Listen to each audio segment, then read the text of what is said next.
ഇന്ന് ജൂൺ മാസം 1-ാം തീയതി. ഈശോ മിശിഹായുടെ തിരുഹൃദയത്തിന് പ്രതിഷ്ഠിക്കപ്പെട്ട മാസമാണ് ജൂൺ മാസം.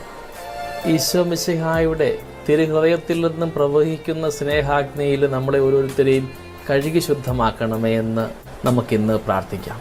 കത്തോലിക്ക തിരുസഭ ഇന്ന് AD 103-167 കാലഘട്ടത്തിൽ ജീവിച്ചിരുന്ന രക്തസാക്ഷിയും സഭാപിതാവുമായ വിശുദ്ധ ജസ്റ്റിൻ്റെ ഓർമ്മദിനം കൊണ്ടാടുന്നു.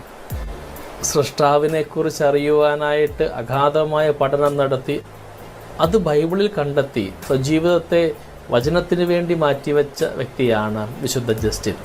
ഈ സഭാപിതാവിൻ്റെ എല്ലാ നന്മകളും നമുക്കിന്ന് സ്വീകരിക്കാം. രക്തസാക്ഷിയും സഭാപിതാവുമായ വിശുദ്ധ ജസ്റ്റിൻ സമുന്നത സുഹൃതങ്ങളാലും അഗാധ വിജ്ഞാനത്താലും തിരുസഭയെ അലങ്കരിച്ച ഒരു രക്തസാക്ഷിയാണ് വിശുദ്ധ ജസ്റ്റിൻ. 2-ാം നൂറ്റാണ്ടിൻ്റെ ആരംഭത്തിൽ സിക്കേം എന്ന പ്രദേശത്ത് ഒരു സമരിട്ടൻ കുടുംബത്തിൽ അദ്ദേഹം ജനിച്ചു. പ്ലേറ്റോ തുടങ്ങിയ എല്ലാ തത്വശാസ്ത്രജ്ഞന്മാരുടെയും ഗ്രന്ഥങ്ങളൊക്കെ ശ്രദ്ധാപൂർവം പഠിച്ചിട്ടും സ്രഷ്ടാവിനെപ്പറ്റി ഒന്നും ഗ്രഹിക്കുവാൻ കഴിഞ്ഞില്ല. ഒടുവിൽ ഒരു ദിവ്യൻ്റെ നിർദ്ദേശപ്രകാരം പ്രാർത്ഥനാപൂർവം അദ്ദേഹം വിശുദ്ധ ഗ്രന്ഥം വായിക്കുവാൻ തുടങ്ങി. 133-ൽ 30-ാമത്തെ വയസ്സിൽ ജസ്റ്റിൻ ജ്ഞാനസ്നാനം സ്വീകരിച്ചു. രക്തസാക്ഷികളുടെ മാതൃകയാണ് ജസ്റ്റിനെ മാനസാന്തരപ്പെടുത്തിയത്. തനിക്ക് ലഭിച്ച വരം അവരർക്കും ലഭിക്കണമെന്ന് കരുതി അദ്ദേഹം റോമിൽ പോയി ക്രിസ്തുമതം പഠിപ്പിച്ചു. അവിടെ വച്ച് വിശ്വാസത്തിനുള്ള നീതീകരണമായ ഒരു ഗ്രന്ഥം എഴുതി റോമൻ ചക്രവർത്തി അന്റോണിയോസിനും റോമൻ സെനറ്റിനും സമർപ്പിച്ചു. ക്രിസ്ത്യാനികൾ തങ്ങളുടെ രഹസ്യയോഗങ്ങളിൽ ശിശുക്കളെ കൊന്നു തിന്നുകയാണെന്ന് വിജാതിയരുടെ ഇടയിൽ ഒരു തെറ്റിദ്ധാരണയുണ്ടായി.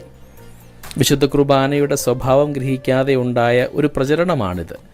ഒരു വൈദികൻ നിശ്ചിത പ്രാർത്ഥനകൾ ചൊല്ലി അപ്പവും വീഞ്ഞും ജനങ്ങൾക്ക് ഭാഗിച്ചു കൊടുക്കുന്ന നിമിഷത്തിൽ ഈ ഭൗതിക വസ്തുക്കൾ ദിവ്യവചസ്സുകളുടെ ശക്തിയാൽ അവതീർണനായ വചനത്തിൻ്റെ മാംസവും രക്തവുമായി തീരുന്നുവെന്ന് ജസ്റ്റിൻ തൻ്റെ 2-ാമത്തെ വിശ്വാസ നീതീകരണ ഗ്രന്ഥത്തിൽ വിവരിച്ചു. പാഷണ്ഡികളായ മാർസിയണറ്റുകൾക്കും വലന്തീനിയർക്കുമെതിരായി എഴുതിയ ഗ്രന്ഥമാണ് ട്രിഫോയിലുള്ള സംഭാഷണം. ഈ ഗ്രന്ഥങ്ങളൊന്നും മതപീഡനം നിർത്തുന്നതിന് ചക്രവർത്തിക്ക് പ്രേരണയായില്ല. പ്രീഫെക്റ്റ് റസ്റ്റിക്കൂസ് ജസ്റ്റിനോട് ചോദിച്ചു, ഞാൻ നിന്നെ പീഡിപ്പിച്ചു കൊന്നതിന് ശേഷം നീ സ്വർഗത്തിലേക്ക് കയറിപ്പോകുമെന്ന് സങ്കല്പിക്കുന്നുണ്ടോ? വിശുദ്ധൻ പ്രതിവചിച്ചു, സങ്കല്പിക്കുകയല്ല, എനിക്കറിയാം, പൂർണ്ണമായ ഉറപ്പുണ്ട്. വിഗ്രഹങ്ങളെ പൂജിക്കാത്തവരെ ആദ്യം ചമ്മട്ടി കൊണ്ടടിക്കുക, പിന്നീട് തലവെട്ടുക. ജസ്റ്റിനും കൂട്ടുകാരും പറഞ്ഞു, ഞങ്ങൾ ക്രിസ്ത്യാനികളാണ്, വിഗ്രഹങ്ങളെ പൂജിക്കുകയില്ല. എല്ലാവരും രക്തസാക്ഷിത്വ മകുടം ചൂടി. അഗാധമായ ജീവൽ പ്രശ്നങ്ങളെ സംബന്ധിച്ച പഠനത്തിൽ മനുഷ്യർ തെറ്റുപറ്റാവുന്നതുകൊണ്ട് സ്വാഭാവിക ചിന്തകളെ മതതത്വങ്ങളുടെ വെളിച്ചത്തിൽ തിരുത്തേണ്ടതാണെന്ന് തത്വശാസ്ത്രജ്ഞന്മാരുടെ മധ്യസ്ഥൻ എന്ന നിലയിൽ ജസ്റ്റിൻ നമ്മളെ പഠിപ്പിക്കുന്നു. നാം ഓരോരുത്തരും വചനം വായിക്കുമ്പോൾ അവിടെ ദൈവത്തെ അനുഭവിച്ചറിഞ്ഞുകൊണ്ട് നമ്മുടെ ജീവിത ഇടങ്ങളിലൊക്കെ ആ ദൈവത്തെ പകുത്തു കൊടുക്കുവാൻ നമുക്ക് പ്രാർത്ഥിക്കാം. സഭാപിതാവായ വിശുദ്ധ ജസ്റ്റിൻ്റെ പ്രത്യേകമായ മാധ്യസ്ഥ്യം നമുക്ക് തേടുകയും ചെയ്യാം. ദൈവം നമ്മളെല്ലാവരെയും സമൃദ്ധമായി അനുഗ്രഹിക്കട്ടെ.